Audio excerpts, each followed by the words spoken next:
Halo pemirsa, kabar terbaru datang dari Ibunda Bams X Samsons yang diusir oleh Hotma Sitompul. Selanjutnya, kabar bahagia datang dari pasangan Randy Pangalila dan Chelsea Frank yang melahirkan anak pertama. Terakhir, kabar terbaru datang dari penyanyi dangdut Cita Citata yang jadi saksi atas korupsi dana bantuan sosial.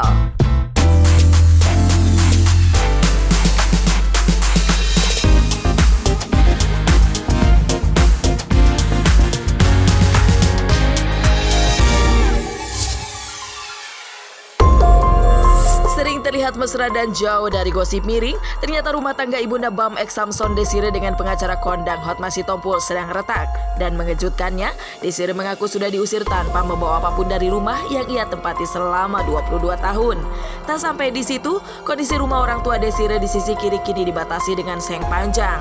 Bahkan saat ditemui, Desire sedang mengetuk pagar rumah Hotma Sitompul, tapi tak ada jawaban. Tak hanya Desire, sang anak Bams ikut merasa kecewa atas tindakan sang ayah. Dan keretakannya memang sudah lama berlangsung, namun Desire selalu menutupi dengan rapat. Bahkan, ia tak pernah mendapat kebutuhan jasmani dan rohani selama 8 tahun lamanya. Jadi mungkin saya sedikit kronologisnya. Sejak tanggal 7 Februari, saya diusir secara tiba-tiba oleh Bapak HS. Saya juga nggak tahu penyebabnya apa, pokoknya diusir dengan mengatakan saya tidak mau lihat muka kamu lagi di sini dan barang-barang kamu tidak punya hak di sini. Kamu silakan keluar dari sini tanpa kamu bawa, maksudnya saya tidak akan, kamu tidak punya hak apa-apa lagi di sini gitu. Kalau itu juga saya balik ke rumah ibu saya di sebelah. Anak saya bilang ya udah mami sini aja. Kebetulan anak saya ada rencana dari kantor bahwa mereka akan ada outing ke Bali. Melihat saya stres dan depresi, anak saya bilang mami ikut saya aja ke Bali untuk menenangkan diri. Tanggal 10 saya ke Bali. Lalu tanggal 13 anak saya, Ria, mengatakan dipanggil sama bapak. Dan bapak bilang,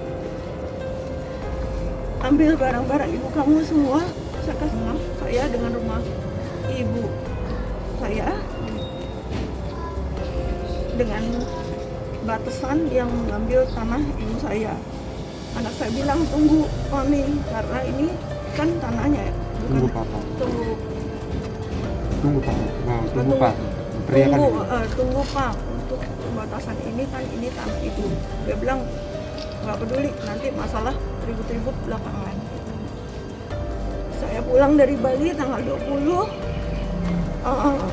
mobil saya dan mobil ibu saya juga sudah nggak ada, sudah diambil oleh teman-teman dan nggak pernah lihat lagi. Jadi intinya saya sama ibu saya udah nggak punya mobil.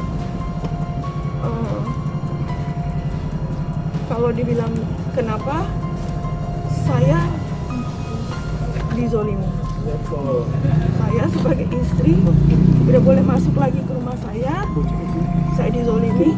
Dan ini juga saya ingin berbicara untuk wanita-wanita Indonesia, jangan sampai dizolimi seperti ini oleh suami ataupun laki-laki, yang mana kita sebagai wanita mestinya diayomin, bukan dizolimi.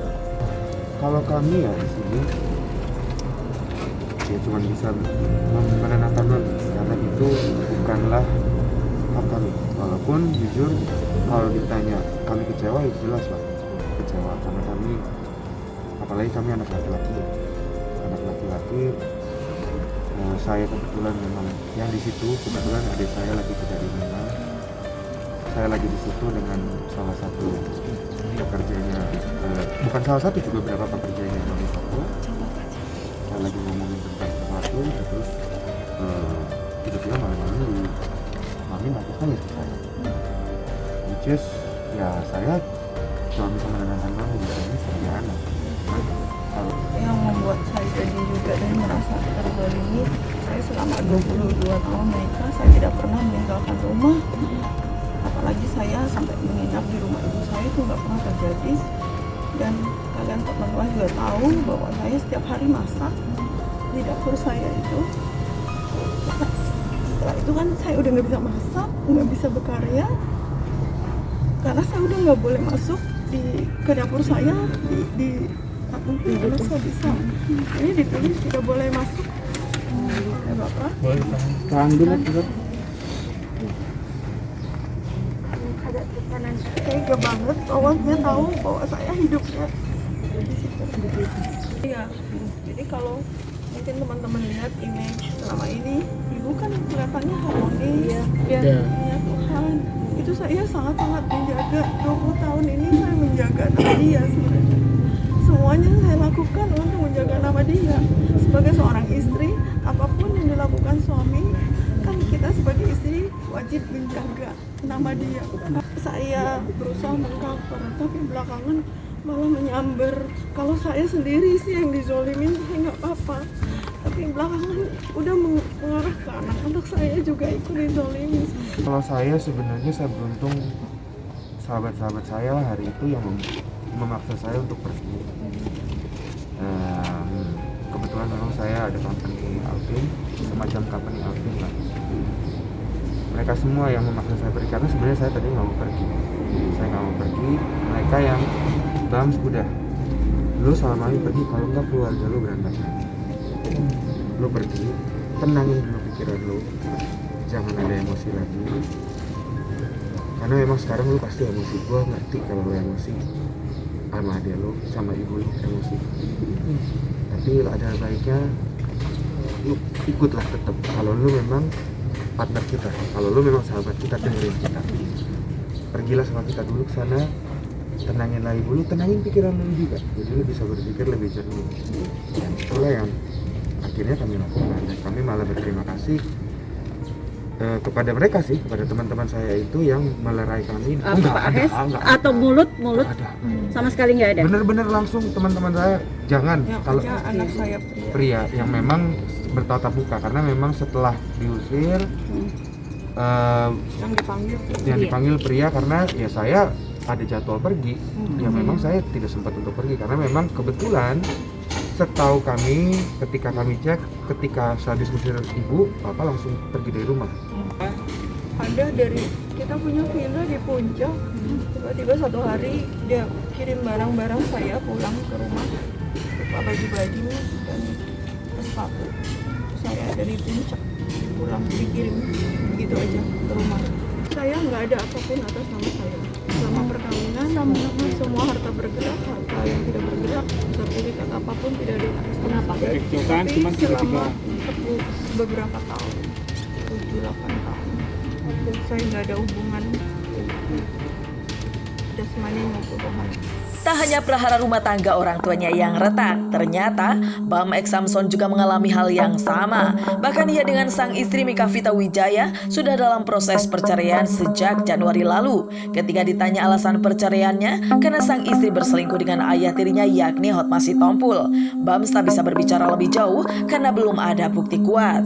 Sana begitu loh Bang. Kita nggak berani bilang apa-apa tentang itu. Jadi kita namanya juga orang nggak boleh berasumsi. Dikit klarifikasi Kalau mungkin. saya memang sedang proses berpisah, tapi memang damai-damai aja sampai sekarang. Doain aja teman-teman. Kenapa memang tidak dihapus? Karena memang tidak ada masalah sampai sekarang ya. Dan kemarin sudah berbicara dengan pengacaranya dia, juga tidak ada masalah. Jadi kita lihat aja. Itu ntar saya nggak bisa ngomong. Saya nggak bisa ngomong karena saya nggak boleh ngomong. Kenapa? Karena memang sampai sekarang saya dengan istri saya dalam good terms, in terms of perceraian. Tidak seperti ibu saya dengan bapak saya. Kita setuju untuk berpisah itu Januari. Di pengadilan. Belum lagi malah karena kita mau masuk pengadilan dengan damai, jadi satu pengacara malah. Aduh, Seperti itu. Kalau itu ya kita susah ya, karena di luar santer begitu. Tapi kan kita nggak boleh mikir jalan, gitu gitu loh, sebagai orang ya Dan kita gimana? nggak ada bukti juga. Iya kita Nggak jadi bisa nggak bisa ngomong. ngomong lah, nggak bisa ngomong, kita tuh nggak boleh sebagai manusia nggak bisa kayak gitu. Jadi ya udahlah kita jalanin sebagaimana Nanti mestinya. kan Waktu time will tell kalau ada apa-apa. Jadi alasannya Emang baik-baik aja. Karena baik-baik aja saya nggak bisa ngomong mas, gitu. Jadi nggak perlu. Yang jelas kita nggak cocok. Oh. Kalau nggak tidak ada ketidakcocokan ya setahun belakangan ini, dan yang memutuskan gitu membuat kita berpisah. Gitu. Cuman kalau apanya karena memang kita dalam rangka jalan damai nih, saya juga nggak mau merusak itu. Katanya kan baik-baik ya. Akhirnya berdua karena memang terjadi apa perselisihan yang memang tidak bisa diselesaikan, dan memang kita merasa sudah tidak cocok. Kabar bahagia datang dari pasangan muda Randy Pangalila beserta istrinya Chelsea Frank yang dikaruniai seorang anak perempuan yang diberi nama Blair Willow Pangalila. Meskipun harus melahirkan secara sesar, Randy merasa bahagia karena anak pertamanya lahir dengan utuh dan normal.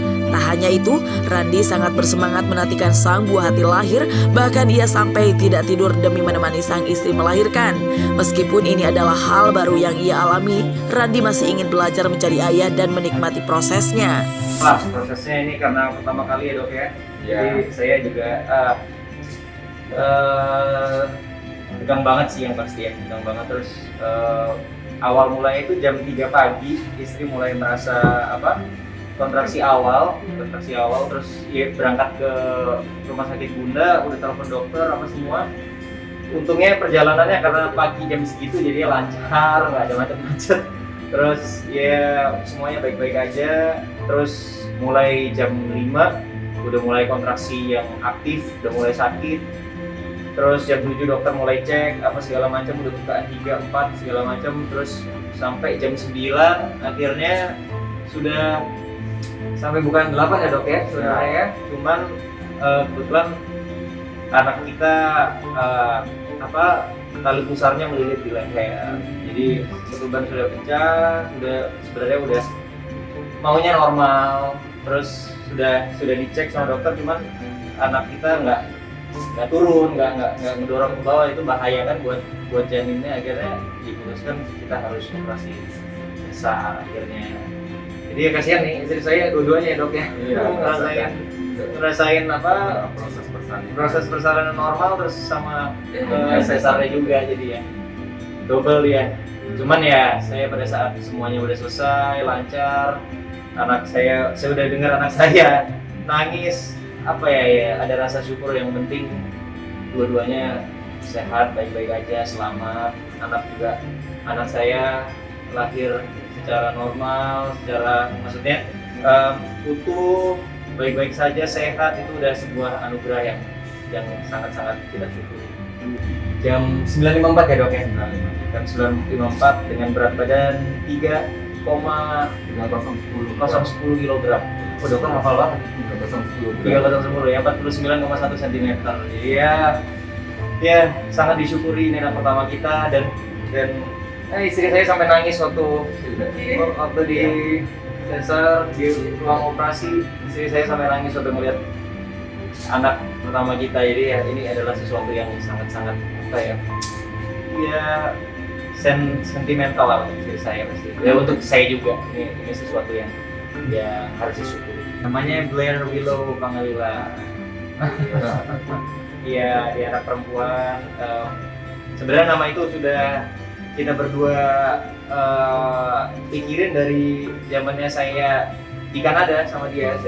Dari saya ngerayain pernikahan saya di Kanada, saya udah pikir-pikir nanti kalau mau punya anak, cowok siapa namanya, kalau cewek siapa namanya. Akhirnya kita tentukan kalau cewek Blair Willow Pangalila, yang artinya kalau Blair itu padang gurun atau ya padang kosong, willow itu pohon willow, pohon yang kuat, pohon yang bisa berdiri tegak dan wise, bijaksana. Jadi maksudnya kita pengen nama itu kan adalah sebuah doa. Kita pengen nama itu menjadi representasi untuk menguatkan anak saya nanti pada saat dia dewasa. Ya, congratulations ya. Terima kasih. Mungkin bisa diceritain sedikit nggak sih proses kelahiran itu seperti apa? Wah, prosesnya ini karena pertama kali ya dok ya. Jadi saya juga tegang banget sih yang pasti ya, tegang banget. Terus awal mulanya itu jam 3 pagi, istri mulai merasa kontraksi awal, terus ya berangkat ke rumah sakit Bunda, udah telepon dokter apa semua. Untungnya perjalanannya karena pagi jam segitu jadi lancar, nggak ada macet-macet. Terus ya semuanya baik-baik aja. Terus mulai jam 5 udah mulai kontraksi yang aktif, udah mulai sakit. Terus jam 7 dokter mulai cek apa segala macam, udah bukaan 3, 4 segala macam. Terus sampai jam 9 akhirnya sudah sampai bukan 8 ya dok ya sebenarnya ya. Cuman kebetulan anak kita tali pusarnya melilit di leher. Jadi satu ban sudah pecah, sebenarnya udah maunya normal.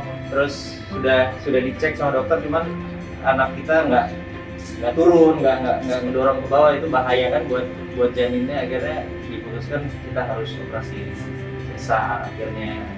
Jadi ya kasihan nih istri saya dua-duanya ya dok ya, ngerasain proses persalinan normal terus sama sesarnya juga, jadi ya double ya.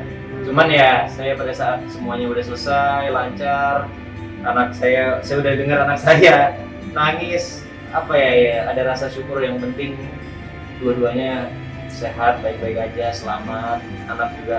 Anak saya lahir secara normal, maksudnya utuh, baik-baik saja, sehat. Itu udah sebuah anugerah yang sangat-sangat kita syukuri. Jam berapa kalau boleh tahu? Jam 9.54 ya dok ya. Jam 9.54 dengan berat badan 3,010 kg. Oh, dokter hafal banget. 3,010 ya, 49,1 cm. Jadi ya sangat disyukuri ini anak pertama kita, dan istri saya sampai nangis waktu di dasar di ruang operasi. Istri saya sampai nangis waktu melihat anak pertama kita. Jadi ya ini adalah sesuatu yang sangat-sangat sentimental lah untuk istri saya pasti. Ya untuk saya juga ini sesuatu yang harus disyukuri. Diberi nama siapa? Namanya Blair Willow Pangalila. Iya, dia anak perempuan. Sebenarnya nama itu sudah kita berdua pikirin dari zamannya saya di Kanada sama dia. Dari saya ngerayain pernikahan saya di Kanada, saya udah pikir-pikir nanti kalau mau punya anak, cowok siapa namanya, kalau cewek siapa namanya. Akhirnya kita tentukan kalau cewek Blair Willow Pangalila, yang artinya kalau Blair itu padang gurun atau ya padang kosong. Willow itu pohon willow, pohon yang kuat, pohon yang bisa berdiri tegak dan wise, bijaksana. Jadi maksudnya kita pengen nama itu kan harus semuanya dari awal sampai di ruang operasinya pun saya ikut semuanya. Dari awal jam 3 istri saya kontraksi, saya di situ saya ngelihat gimana dia kesakitannya itu. Wah, saya sebagai suami ya kan saya solution based lah, saya mencoba untuk cari solusi. Saya sampai oke, gimana, mau sesar aja cuman dia nggak mau, tadinya mau tetapnya normal gitu. Saya juga nanya mau di apa tuh dok namanya yang dibikin supaya supaya nggak terlalu sakit. Jadi sempat udah nanya sama dokter supaya nggak terlalu sakit, tapi syaratnya harus buka 6, masih cek udah 7. Nah terus habis itu dicek semuanya, ternyata ada tali di leher. Akhirnya ya diputuskan harus sesar. Gimana nih, udah saya ada terus tuh dari proses awal, dari jam 12 malam saya belum tidur sampai jam 3-nya dia kayak gitu. Kita sama-sama berdua belum tidur, belum makan, tapi ya karena mungkin adrenalinnya lagi tinggi, nggak terasa ngantuk, nggak terasa lapar, malah kayak ini kayak harus siaga. Ya udahlah, saya nggak pernah ninggalin dia lagi di awal. Ya sebenarnya bukan indikasi untuk sesar ya, kecuali kalau misalnya dia menimbulkan gangguan pada denyut jantung. Jadi artinya itu tali pusatnya cukup erat sehingga aliran darah dari ibu ke janin terganggu. Nah itu mengakibatkan denyut jantungnya turun. Nah kalau dari kasus ibu ini itu karena kita lihat dari attitude-nya sudah hijau. Nah itu kan bertanda bahwa dia sudah fatal distress. Jadi harus segera dilakukan terminasi. Jadi jalan satu-satunya adalah sesar gitu untuk menyelamatkan bayi. Di samping itu, lahirnya anak pertama tak membuat Randy berniat untuk menitipkan Blair kepada babysitter. Ia bersama Chelsea ingin membesarkan secara langsung, bahkan Randy berniat untuk cuti kerja selama 2 minggu demi mengurus sang baby. Oh enggak. Kalau untuk asisten kita nggak ada. Kita pengennya istri saya dari awal. Kebetulan juga kultur istri saya di sana memang semuanya pada saat melahirkan itu dia nggak ada yang namanya pakai asisten, pakai suster gitu. Di sana memang nggak ada. Jadi kalau di sana memang orang kerja pun dia pasti akan jadi nggak kerja selama 1 tahun biasanya kayak gitu kalau di Kanada. Jadi dia nggak mau pakai asisten atau suster, makanya di tangannya sendiri. Cuman kalau misalnya ada perlu bantuan apa segala macam, kan di rumah kita ada mama saya, ada orang tua saya, jadi tetap ada yang bisa bantu yang udah berpengalaman gitu. Oh, excited. Nice. Yeah. Yeah, right? Senang. Yeah, Yeah. with yours. And Yeah. I have the best father. He's good. Oh, So great. thank I you. couldn't have done it without him. Yeah. Still emotional nih. Yeah. Masih. Nggak tahu kenapa. Pokoknya Iya, anak nangis, udah diasih, terus habis itu kayak masih nggak tahu kenapa. Semalam aneh banget sih. Terus saya pegang, saya gendong-gendong, diem Iya. sampai tidur, sampai benar-benar tidur Iya. dan sampai dia nanya, how can you do that? Iya. Terus Saya tahu. membaca semua buku oh, for this. iya, Iya, enggak. aku nggak baca. But you did it. Natural aja gitu, kayak tiba-tiba aku gendong, diam sampai tidur, sampai dia nanya, how can you do that?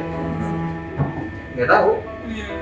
Nggak ngerti, I don't know what I did. I was Aku juga nggak ngerti apa yang aku lakuin, tapi tiba-tiba dia tenang gitu, terus udah tidur and she can rest gitu, karena kemarin dia bener-bener susah istirahat ya dok ya, karena ya babynya juga masih rewel terus minta ASI terus, jadi tidur sebentar 1 jam dibangunin sama suster, babynya udah nangis jadi ya itulah prosesnya, dinikmati. Asli deh. Waduh, saya sih udah mungkin ini udah bilang sama manajer setidaknya 2 minggu lah. Jangan sampai 1 bulan, ntar nggak. Saya kan jangan juga 2 minggu lah. Kalau 2 minggu tuh kan maksudnya kita masih penyesuaian dulu kan, istri juga harus dibantuin dulu. Walaupun dibantuin juga saya nggak 100% karena gimana pun juga pasti ibunya lebih attach kan. Sayanya tapi kan setidaknya pada saat ibu lagi ASI dia perlu apa-apa ya suaminya lah yang oke maunya apa diambilin apa jadi kayak gitu. Jadi kalau dibilang oh yang begadang cuma ibunya, enggak juga, bapaknya ikutan kan standby. Komisi Pemberantasan Korupsi atau KPK memanggil pedangdut cantik Cita Citata terkait dugaan korupsi bantuan sosial saat mengisi acara yang diadakan Kementerian Sosial di Labuan Bajo. Di samping itu, Cita Citata datang ke KPK hanya sebagai saksi mata. Saat ditanya mengenai keterlibatannya, Cita Citata hanya diundang secara profesional dan ia tak kenal dengan Julian Batubara yang menjadi tersangka dana bansos. Bahkan, ia tak menangani secara langsung. Oke. Teman-teman media, terima kasih banyak sudah hadir di sini.